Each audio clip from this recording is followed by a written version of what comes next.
할렐루야. 저는 여러분과 함께 에베소서 6장을 통하여서 행복한 직장 생활이라는 제목으로 하나님 말씀 증거하도록 하겠습니다. 우리의 삶 가운데 시간을 가장 많이 보내는 곳은 직장입니다. 우리가 잠자는 시간을 제외하면 우리가 깨어있는 시간의 거의 절반을 직장에서 보냅니다. 이 사실만 봐도 직장이 우리의 삶에 얼마나 큰 영향을 미치는지를 우리는 알 수가 있습니다. 사단은 언제나 그렇듯이 우리의 삶에서 가장 중요한 영역을 집중적으로 공격합니다. 그렇다면 이 직장 생활이 예외일 수 있겠습니까?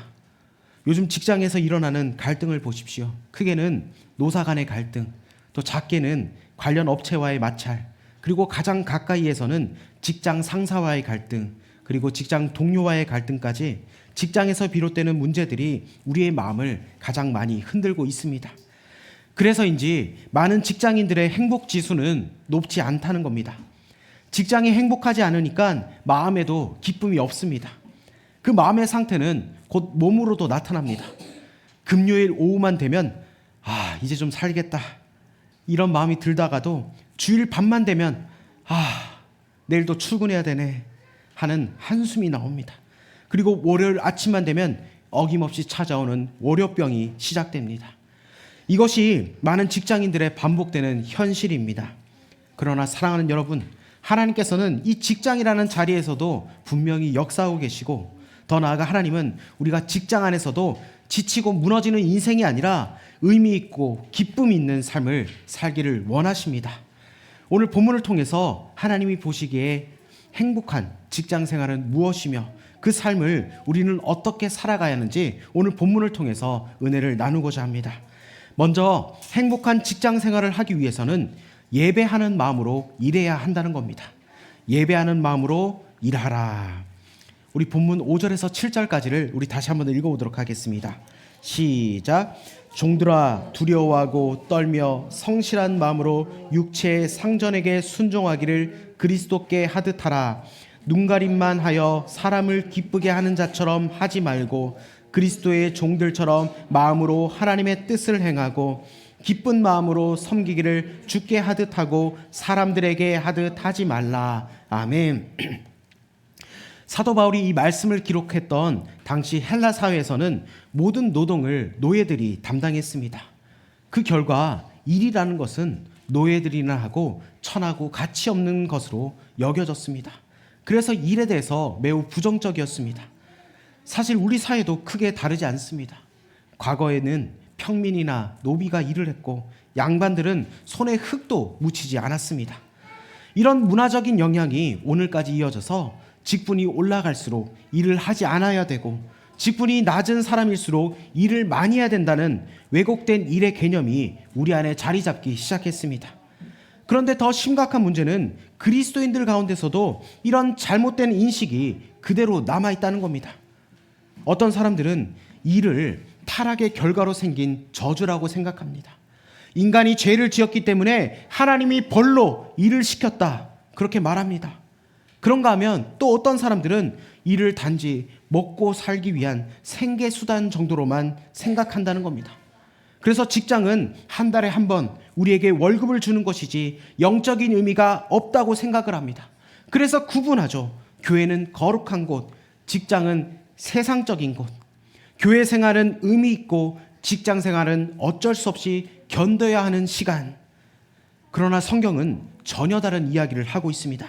성경이 말하는 일이란 우리가 하나님께로부터 받은 축복이고 동시에 하나님께 드리는 예배라는 겁니다. 이것이 바로 우리가 반드시 회복돼야 될 일에 대한 성경적인 관점이라는 겁니다. 오늘 본문을 읽어보면 사도 바울은 우리의 직장 생활을 분명히 예배의 언어로 설명하고 있습니다. 그리스도께 하듯 하라. 마음으로 하나님의 뜻을 행하라. 주께 하듯 하고 사람에게 하듯 하지 말라. 일의 대상은 상사이지만 일의 진짜 방향은 하나님이라는 겁니다. 이 관점은 창세기에 더욱 분명해집니다. 성경의 첫 문장부터 이렇게 시작합니다. 창세기 1장 1절에 태초에 하나님이 천지를 창조하시니라. 아멘. 여러분, 이 성경의 시작은 예배가 아니라 일입니다. 그리고 그 일을 누가 하고 계십니까? 놀랍게도 하나님 자신이 일하고 계신다는 겁니다. 하나님은 건축가처럼 세상을 설계하시고 토기장이처럼 흙으로 사람을 빚으시고 정원사처럼 이 에덴 동산을 가꾸신다는 겁니다. 그리고 그 동산에 사람을 두시고 인류에게 최초의 명령을 주십니다. 그 동산을 다스리고 지켜라. 여러분, 이것이 곧 일을 주신 겁니다. 중요한 사실은 일이 타락 이전에 주어졌다는 겁니다. 여러분, 일은 저주가 아닙니다. 일은 인간이 타락하기 훨씬 이전에 하나님이 인간에게 주신 첫 사명이고 축복이고 예배의 방식이었다는 겁니다. 그렇다면 아담과 하와는 에덴 동산에서 무엇으로 하나님을 섬겼습니까? 그들이 찬양대를 조직했습니까? 제단을 쌓았습니까? 아닙니다. 바로 동산을 다스리고 지키는 일을 통해서 하나님을 예배했다는 겁니다. 여러분, 이 예배라는 말이 바로 섬기다는 말인데 바로 일을 통해서였다는 겁니다. 에덴 동산을 다스리고 지키는 일을 통해서 아담과 하와는 하나님을 예배했다는 겁니다. 여러분, 이 원리가 성경 전체에 흐르고 있습니다. 여러분, 구약의 제사를 보십시오.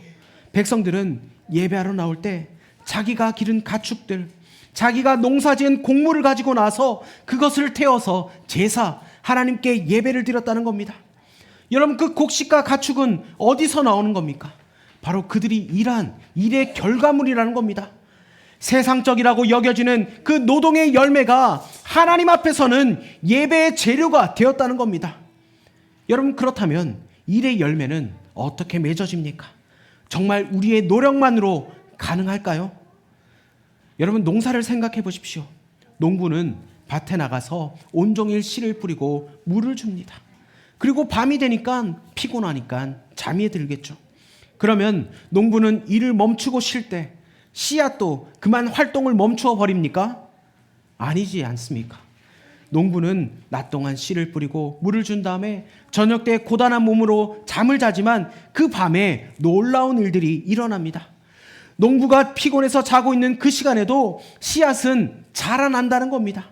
바로 누가 일하고 계십니까? 하나님이 일하고 계신다는 겁니다. 그래서 사도 바울은 이 농사의 비유를 들면서 고린도전서 3장에 보면 나는 심었고 아볼로는 물을 주었을 때 자라나게 하시는 이는 하나님이시라고 그렇게 고백을 하고 있습니다. 그러므로 모든 일은 하나님과 우리의 동력이라는 겁니다. 여러분이 직장에서 하시는 일이 보이지 않는 하나님이 함께 일하고 계심을 믿으십니까? 여러분의 사업장 구석구석에도 하나님이 함께 일하고 계신다는 겁니다. 여러분이 월급을 받는 그 자리에도 하나님이 동행하고 계신다는 겁니다. 그래서 우리가 11조를 드리는 겁니다. 11조는 단순한 의무가 아닙니다. 이 수입은 내 노력만의 결과가 아닙니다. 하나님이 나와 함께 일하셨음을 고백합니다. 라는 신앙의 고백이 바로 11조, 우리가 드리는 예물의 의미라는 겁니다. 그러므로 그리스도인의 직장과는 분명해져야 합니다. 일은 세속적인 저주가 아니라 예배이고 축복이라는 겁니다. 여러분, 이 관점이 바뀔 때 직장은 짐이 아니라 사명이 된다는 겁니다. 여러분, 주부들도 마찬가지입니다.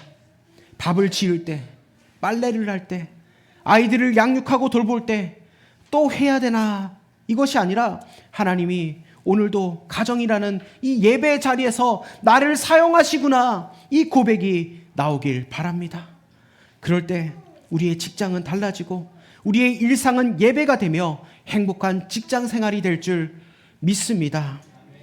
두 번째, 행복한 직장 생활을 하기 위해서는 올바른 행동과 태도로 해야 한다는 겁니다. 올바른 행동과 태도로 하라. 우리 본문 5절 말씀을 우리 다시 한번 더 읽어보도록 하겠습니다. 시작. 종들아, 두려워하고 떨며 성실한 마음으로 육체의 상전에게 순종하기를 그리스도께 하듯 하라. 아멘. 오늘 본문에서 하나님은 두 부류의 사람에게 말씀하고 계십니다. 먼저 피고용인, 곧 직장인들에게 주시는 말씀입니다. 피고용인들에게 주시는 첫 번째 명령은 순종이라는 겁니다. 이는 상사의 인격이 완벽해서가 아니라 주어진 권위를 인정하라는 말씀입니다. 우리는 계속해서 에베소서 후반부에서 같은 흐름을 배우고 있습니다. 아내들아, 남편에게 순종하라. 자녀들아, 부모에게 순종하라. 종들아, 상전에게 순종하라. 하나님은 질서를 세우시는 분이시고 그 질서 안에서 권위를 인정하라고 말씀하고 계십니다. 여러분, 이 말씀이 얼마나 어려운지 여러분 생각해 보십시오. 이 명령은 오늘날 직장인들에게만 주신 말씀이 아니라 그 당시에 종들에게 주셨던 말씀입니다. 여러분, 성경 주석가 버클레이에 의하면 이 사도 바울 당시에 로마 제국에는 약 7천만 명의 노예가 있었다고 합니다. 인구의 절반이 노예였던 겁니다. 그런데 그 노예들은 무지한 사람들이 아니었습니다. 로마 제국은 다른 나라를 침략해서 정복하고 난 후에 아무나 노예로 잡아오지 않았다는 겁니다. 로마가 노예로 잡아온 사람들은 아주 신체가 건장하고 얼굴이 잘생겼고 똑똑하고 공부를 많이 한 사람들이었습니다. 하나같이 전문인들이었습니다. 지식이 있고 생각이 분명한 사람들이었습니다. 이런 사람들이 로마 제국에 잡혀와서 학대를 당한 겁니다. 월급은 물론 쉬는 시간도 없었고 인격적인 대우는 전혀 기대할 수가 없었습니다. 게다가 나쁜 주인을 만나게 되면 너무나 고독하고 외롭고 힘들었습니다. 이들은 단순히 하나의 도구로 취급당한 겁니다. 이렇게 핍박을 받던 노예들이 복음에 대해서 먼저 마음의 문을 연 것은 당연한 것 아니겠습니까? 그래서 이 당시 에베소 교회와 로마에 있던 초대 교회 성도들의 80% 이상이 바로 노예들이었다는 겁니다. 그렇게 학대받은 노예들을 향하여서 하나님은 말씀하십니다. 종들아, 너희 상전에게 순종하라. 그리스도께 하듯하라. 여러분, 종들에게 조차 이렇게 말씀하셨다면 하물며 오늘날 하루에 8시간 일하고 월급과 권리를 보장받는 우리는 어떠해야 되겠습니까? 하나님의 방법을 따랐던 그 로마 시대의 노예 제도에 갇혀 있었던 노예들, 초대교회 성도들의 80% 이상을 차지했던 노예들은 그것을 하나님의 말씀을 받아서 순종하기 시작했습니다. 그런데 여러분, 어떤 일이 일어나신 줄 아십니까? 당시의 노예들은 하나님의 말씀에 순종해서 열심히 일했습니다. 눈치 보지 않고 하나님을 섬기듯이 자신의 상전을 섬겼습니다. 그 시대 로마 지도층에 있던 자들은 하나같이 타락했습니다. 도덕적으로, 성적으로 타락한 것을 모든 사람들이 알고 있었습니다. 그래서 마침내 로마 귀족들은 자신들의 자녀들을 자기와 비슷한 로마 귀족에게 주려고 하지 않고 오히려 자기가 데리고 있었던 종들과 결혼시키기 시작했습니다. 왜냐? 그들의 종들의 삶에 그들은 감화를 받았기 때문입니다. 감동을 받았다는 겁니다. 그 결과 로마 시대에 어느 때보다도 빨리 노예 제도가 없어지고 말았다는 겁니다.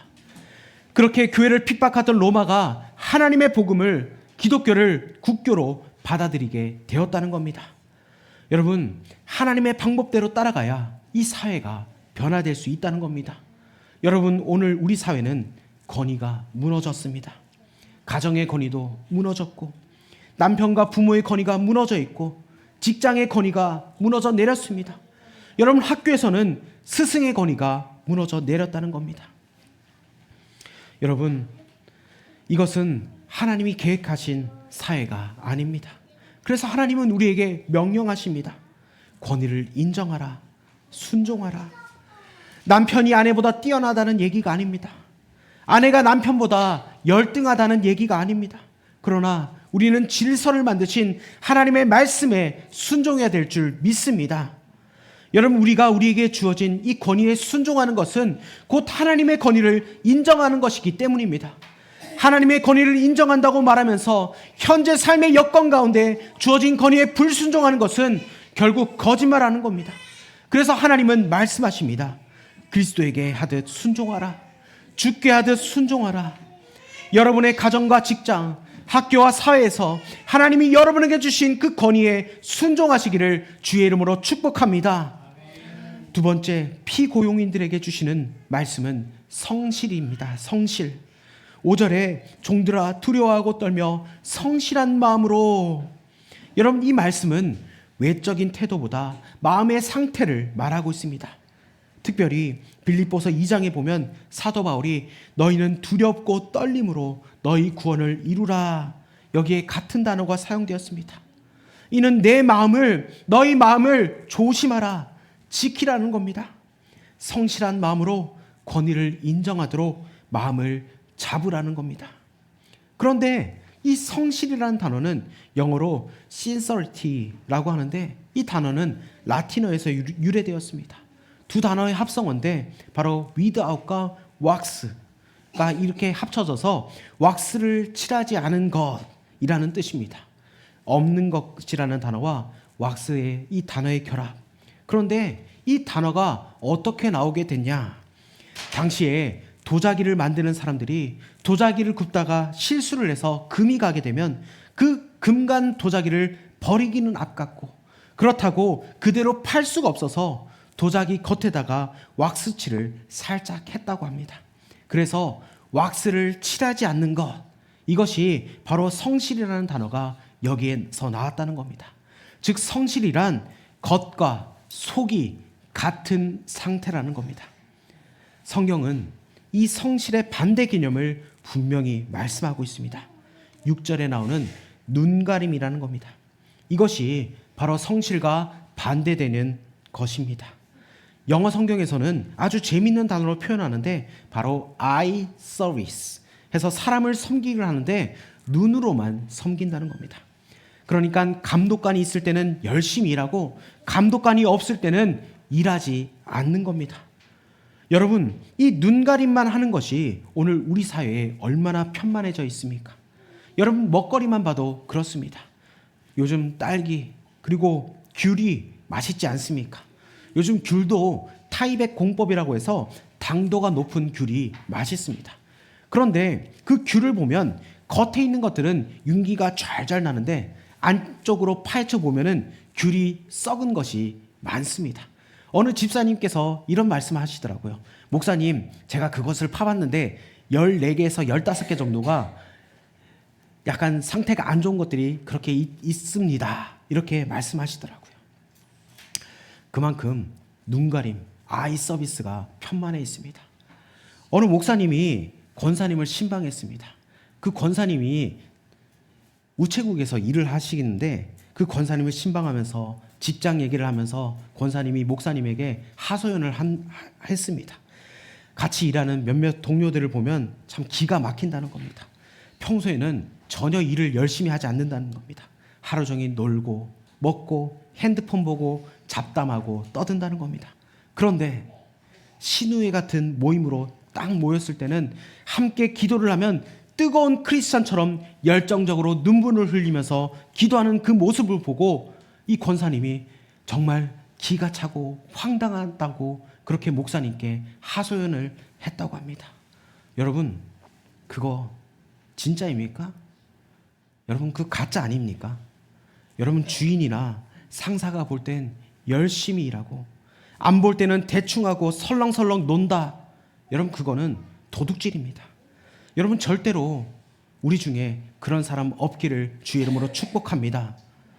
여러분, 성도는 사람이 아니라 하나님 앞에서 일하는 사람이기 때문입니다. 지금 내가 하는 일을 하나님이 보고 계신다. 여러분, 이 의식이 있을 때 우리는 언제 어디서든 주님께 성실할 수 있다는 겁니다. 여러분, 이 의식으로 하나님께 칭찬받는 저와 여러분 되길 원합니다. 그렇다면 왜 우리가 이렇게 성실해야 되느냐? 8절 말씀이 답을 주고 있습니다. 우리 8절 말씀 읽어봅시다. 시작. 이는 각 사람이 무슨 선을 행하든지 종이나 자유인이나 주께로부터 그대로 받을 줄을 알미라. 아멘. 우리가 신실하게 성실하게 해야 되는 이유는 우리 위에는 하늘의 상전 하나님이 계신다는 겁니다. 하나님이 저 위에서 우리들이 일하는 모습을 지켜보고 계시고 우리의 수고를 잊지 않고 있다는 겁니다. 여러분, 요셉을 보십시오. 요셉은 형들의 시기와 질투로 인해서 애굽의 종으로 팔려갔습니다. 놀라운 것은 요셉이 종살이로 있을 때 그 종의 자리에서도 성실했다는 겁니다. 여러분, 생각해 보십시오. 종으로 성실하기는 결코 쉽지 않았습니다. 그런데도 요셉은 성실했습니다. 하지만 요셉은 이 보디발 장군의 가정집에서 총무로 있다가 보디발의 아내에게 모함을 받아서 감옥에 가게 되었습니다. 그런데 요셉은 그 감옥 생활에서도 열심히 했습니다. 얼마나 감옥에서 죄수 노릇을 잘했든지 그 간수장이 요셉을 감옥의 총무로 삼았습니다. 하나님이 그 모든 것을 보셨습니다. 그는 능하신 하나님의 손에 총리가 되었는데도 한결같이 변함이 없었다는 겁니다. 하나님은 그 모든 가정을 보고 계셨고 마침내 한 민족을 살리는 사람으로 사용하셨습니다. 여러분, 우리는 여기서 더 나아가야 합니다. 베드로전서 2장 18절에 이렇게 말씀합니다. 사환들아, 이 사환은 하인입니다. 하인들. 사환들아, 범사에 두려움으로 주인들에게 순종하되 선하고 관용하는 자들에게만 아니라 또한 까다로운 자들에게도 그리하라. 아멘. 여러분, 뒤에 포커스가 있습니다. 또한 까다로운 자들에게도 그리하라. 여러분, 우리가 인간적으로 인격적으로나 훌륭한 주인이나 상사들에게는 순종하는 것이 쉽습니다. 그러나 우리가 진정한 하나님의 백성이라면 심지어 못된 주인이나 까다로운 상사들에게까지도 순종하라고 말씀하고 있습니다. 여러분, 이 말은 절대로 비굴해져라 이 뜻이 아닙니다. 그러나 그 관계에서 늘 순종, 존경의 태도로 누구에게나 잘함으로 그 선대함으로 나아가라는 겁니다. 여러분, 직장에서 상사의 권위를 인정하고 성실하게 까탈스러운 사람들까지 그렇게 순종할 수 있는 저와 여러분 되길 주의 이름으로 축복합니다. 마지막으로 고용주들에게도 말씀하십니다. 우리 9절 말씀 읽어볼까요? 9절입니다. 시작. 상전들아, 너희도 그들에게 이와 같이 하고 위협을 그치라. 이는 그들과 너희의 상전이 하늘에 계시고 그에게는 사람을 외모로 취하는 일이 없는 줄 너희가 알미라. 아멘. 피고용인에게는 고용주의 권위를 인정하라고 말씀하시고 고용주들에게는 피고용인의 인격을 존중하라는 겁니다. 여러분, 사장과 직원의 차이는 기능적인 차이이지 신분적인 차이가 아님을 기억하라는 겁니다. 여러분, 혹시 지위가 있다거나 또는 고용주인데 나는 돈 좀 있고 열심히 해서 이 자리에 올라왔는데 함께 일하는 저 직원은 돈이 없고 못났기 때문에 내 밑에서 일하는 거지, 혹시 이런 생각을 하고 있다면 그 생각을 버리시길 바랍니다. 오히려 상전들, 지위가 있는 분들도 저 하늘에 계신 자기의 상전, 하나님을 의식하고 동일하게 아랫사람들을 인격적으로 대하라고 성경은 말씀하고 있습니다. 혹시 여러분들 중에 좀 더 높은 직책에 있는 사람들 계십니까? 그렇다면 더더욱 아랫사람을 존중하고 더 인격적으로 대하시길 바랍니다. 오늘 저와 여러분에게 주신 그 지위와 권위들은 바로 하나님께로부터 맡겨진 것임을 여러분 꼭 기억하십시오.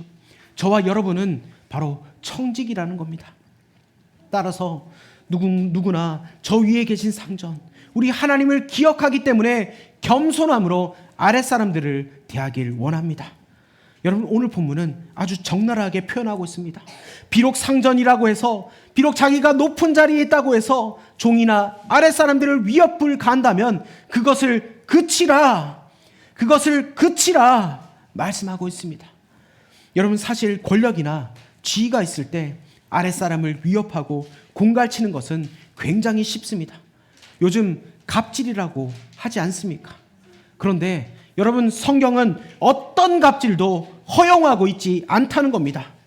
여러분, 권위가 높을수록 더 겸손하고 인격적으로 대하라고 말씀하고 있습니다. 여러분, 그렇게 할 때 우리 하나님께서 반드시 보상해 주신다는 겁니다. 여러분, 그 보상은 이 땅에서 받는 월급과 승진만이 아니라는 겁니다. 언젠가 저 천국에 가면 하나님이 갚아주실 그 보상, 비록 윗사람이 내 수고를 알아주지 않는다 하더라도, 다른 사람들이 내 노고를 알아주지 않는다 하더라도 내가 하나님의 말씀에 따라 직장 생활할 때 부어주실 하나님의 보상이 저와 여러분에게 있다는 것을 여러분 꼭 기억하시길 바랍니다. 사랑하는 여러분, 우리에게 주어진 일과 직장은 축복입니다. 그 자리는 예배의 자리라는 겁니다. 로마서 12장 1절 말씀처럼 너희 몸을 하나님이 기뻐하시는 거룩한 산제물로 드리라. 이는 너희가 드릴 영적 예배니라. 여러분, 우리의 몸, 우리의 일상, 우리의 직장 생활이 하나님께 드리는 산제물, 산제사가 되길 주의 이름으로 축복합니다. 그래서 내일 아침 다시 일터로 나아갈 때 주님께 하듯 행복한 직장 생활을 할 수 있는 저와 여러분 되길 주의 이름으로 축복합니다. 우리 시간 그 마음을 가지고 우리가 이 찬양으로 주님 앞에 나아가길 원합니다. 하나님께서는 우리에게 소중한 일터, 직장을 허락하셨습니다. 우리가 그 직장을 통하여서 죽게 하듯 하나님을 섬기는 그 자리로 주님은 우리를 초청하셨습니다. 여러분, 우리의 삶의 일터 가운데서 하나님의 영광을 선포하며 나아갈 수 있는 저와 여러분 되길 원합니다. 우리 시간 그 마음을 가지고 이 시간 예배합니다. 찬양하며 주님 앞에 나아갑니다.